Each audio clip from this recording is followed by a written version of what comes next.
reporting on the games you love by people who love to game. The MMO Reporter Network. Here we are, day 3 at PAX, and I have jumped into the chaos that is the Indie Megaboth, and we're here looking at the Repopulation. So can you introduce yourself and let us know what your role is on the team? Oh yeah, sure. My name is Joshua Halls. I am the co-lead developer and co-owner of Above and Beyond Technologies, and the Repopulation is our title. Awesome. So this looks to be a very interesting title, and I'm really excited about the sandbox elements of it as well. So can you go over the game for our listeners who may not have seen it before? Sure. We kind of describe ourselves as kind of a mixture between Star Wars Galaxies and Shadowbane. With Star Wars Galaxies, we really offer kind of like the pre-NGE features that they had. We have no levels, no classes, allows you to customize your character however you want. You shoot a rifle, you increase your skill in a rifle. We also have like kind of social skills like the entertainer line that they had in Star Wars Galaxies. If you want to do crafting, you have no combat. You don't have to do combat if you're doing crafting. So if you just want to craft all day long, you can do that. We have resource gathering options as well, with small nodes and larger clusters that you can use harvesters on. Beyond that elements, we have probably the biggest element we have is the player-created civvies. So players can take control over plots of land that are out in the world and allows them to build a city from that. So they place down a control center. This allows them to put down building structures and eventually walls and defenses to defend that city, because they can also be sieged at some point if someone tries to take it over. Awesome, that sounds fun. Why don't we go take a look at what the game looks like? Okay. What we got going on here is we got a PvP demo going on, kind of a mini siege. We're on one side of the faction called FPR, so it's kind of manned by some turrets here that are defending the area. And we got some people over here that are on the other team that we can shoot at. So they're kind of building walls. You kind of shoot around here. Their camp is a little bit over in this corner over here. But a lot of times you got a lot going on, so you get kind of shot and killed pretty quickly here. But what we got going on is we got guilds on one side that have been part of the testing process with us. So we got some on one side on the other. So we're kind of working with them, kind of testing the game out. We're kind of late alpha right now, so. But there's been people running around kind of just shooting here. What we got going on here is what we call action mode. This is kind of more like your first-person shooter, kind of over the third person here over the body. We can disable that and it goes to more of your traditional tab targeting mode where you have to point and click and shoot. So if I click on this guy, hopefully, if I can track him fast enough, shoot him. So now it's more like the traditional RPG mode or what you would see in like World of Warcraft. So I click on the button, it'll try to do the ability. And we get killed quite a bit here. That's usually a normal process of that. But I mean, that's kind of the thing in a nutshell. What we got going on with these abilities here is like preset abilities. We give them ability to basically skill up all the way to the max skill that they have, so it gives them all the possible abilities. So if we go like their skill lines, you'll see that we have some skills already set up for the characters.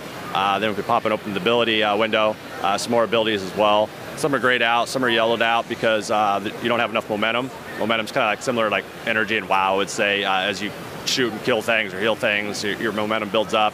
So there's special abilities that give you a little more advantage or power. So with the no classes, no level system, is it through use or is it through you get more experience and you can spend those points? We kind of a little mixture there. Most of the gains are probably through usage. So if you shoot and kill someone with a rifle, you'll build up that rifle skill. We also have something called skill imprinting. These are kind of rewards for missions, and some other tougher creatures sometimes will reward you the skill imprints. You can spend those skill imprints on skills, pretty much. That's why it's called skill imprints. So you put them on the skills, and it'll increase the skills by a few points. So it's a kind of a reward for doing missions, stuff like that as well. So what different ways can you customize your character? Is it through the different skills like you were talking about, or are there any other ways of customization? Yeah, I mean, if we're looking at like armors and armor stats like that, so we got a vest here. Let me close that down. We got a vest here. This is like what we call a base shell. So this is an assault vest version 2. It has base stats set up already on the shell itself. Then you see the stats down below here in green. These are applied through what we call fittings. You can see they're kind of like a socket system. So when I hover over these, it gives me a little information down the right-hand corner about what those attributes are. So when I put the fittings in, it allows me to modify the armor how I see fit. So we might have a version of this heavy armor that pretty much has the base stats. They're all pretty much the same. They have a different visual look, but it allows you to modify the stats how you want. So if you want to have something that is more targeted towards heavy damage. If you want to have something that has like a faster health recovery, as you can see with the like little bit of blinking going on sometimes with the energy shields, that's your energy shield levels that protect you from energy weapons. So you can modify those values as well. So there's a lot of tactical things that can go on there. You got flamethrowers. I'm not sure if all of them are set up for flamethrowers. We had some maybe somewhere, but you can get some fire damage, stuff like that. So we're looking at PvP right now. Is this open world PvP right now? You were talking, the sieges and that, or is this instance PvP? No, this is all. This here is persistent. So right here, it's kind of a closed-off demo for this area. So if you scroll out a little bit here, you can see that we're kind of closed in with some rocks and all that for the demo. But for the purpose of this, there's a zone to the north up here. There's a zone to the east, zone to the south, zone to the west. We closed them off so we don't have people roaming around, getting lost. It's just make sure they're shooting at each other instead of trying to climb off a mountain, something like that. But the persistent world is all seamless. So you run north, you go to the next zone. You run west, the next zone. There's no loading, anything like that. We're very light on the use of instances. For example, we use it for like the tutorial zone, just because you have a lot of people going in and out of there. When they initially get in the game, we just had someone do an airstrike. But yeah, so we try to keep it all persistent, not as much instances as we can. This is kind of an example of like what you can build with a city, or the city building system. So we have walls around there, and sometimes they're not doing it right now, but they'd have walls sit in the middle there where the walls blocking the area up, and you have to destroy the walls to get in. We had them also building turrets to defend these areas, so they can place down the turrets. And that's all when, with the game, it's going to be all player built, right? This is stuff that players are going to build these locations and defend them. Am I remembering that right? Yeah, that's correct.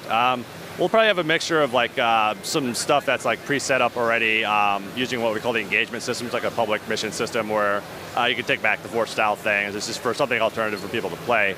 But the primary thing we're going to be looking at is like the siege system. So the siege system, what you're seeing here, the players build their own cities, and this will allow them to pretty much build the cities however they want, build the walls, build the buildings. They place down housing units, so this allows them to pretty much kind of build the housing however they want. But for this instance here, it's pretty straightforward, just with the walls and the buildings over here. Some of these units, like they're placing down, like these anti-personal turrets, they actually place down from the nation window setup. So they just plop down the turret and it shows up and starts defending the city. And what sort of benefits do players get from building these cities and defending them? Sure, there's a variety of different things. Trade and commerce is probably one of them. So you'll be able to do like auctioning and stuff like that for regular NPC cities, but if you run a player city, you'll be able to control some of the auctioning rates, stuff like that. So you'll be able to control auction. The city itself can make a little bit of money. You can save some money doing auctioning. From that perspective also, you get the whole city. You can build the housing units in the persistent world. So you get those elements as well.